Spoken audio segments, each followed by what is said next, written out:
ሄርሜላ ስለተጨነቃችሁ አዲስ መረጃ ልንገራችሁ። እኔ ሚዲያ ላይ ነው የሰማሁት። ሚዲያ ላይ ስሰማው እኔም ደግሞ ያለኝ አስተያየት እኔ ልንገራችሁ ማለት ነው።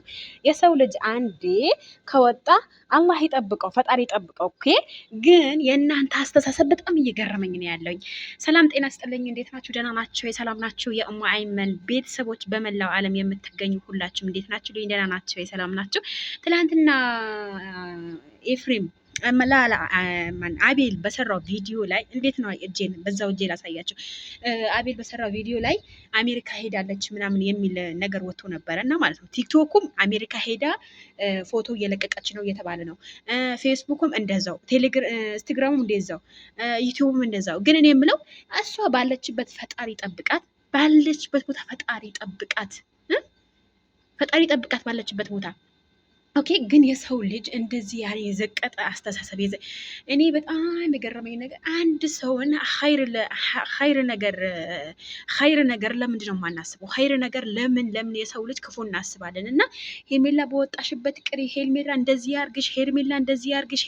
በነገራችን ላይ እንኳን እናንተ ይቅርና ሩታ እንደዚህ አላለችም። ምክንያቱም የወሰደችበት ባለዋ ነው። ኦኬ። ግን አብረሽሽ ምን ይሰማዋል ብላችሁ ትንሽ አታስቡም? በአላ ምን አይነት አስተሳሰብ ነው? ቆይ ምን አይነት አስተሳሰብ ነው? የሰው ልጅ አንዴ ኸይር ብንመኝ ምን ችግር አለው?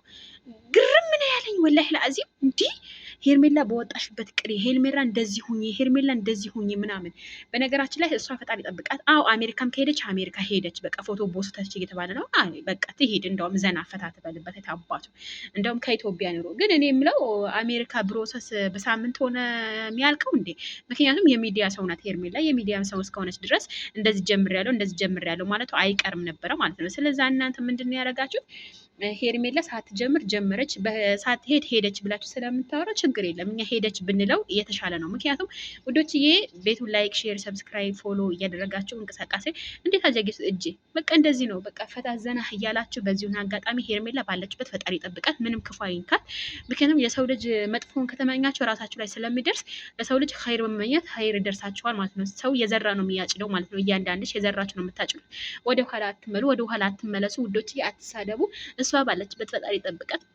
በጣም ነው የምወዳችሁ፣ በጣም ነው የምከብራችሁ። መልካም ቆይታ ይሆንላችሁ። በጣም ነው የምወዳችሁ የኔ ውዶች። እንደዚህ ይመስላል የእጄ። ይሄን ቦስት ባረግበት ሰዓት በጣም ፀሐይ ላይ ነኝ፣ በጣም እንትን ላይ ነኝ። ስለዛ እኔ ቦስት ሳላደርግ አልውልም ብዬ ነው። የሰማሁት ነገር ደግሞ ያየሁት ነገር መቋቋም ስላቃተኝ ነው። ስለዛ እሷን ባለችበት መካን አላህ ይጠብቃት እያልኩኝ ይሄንን ይመስላል።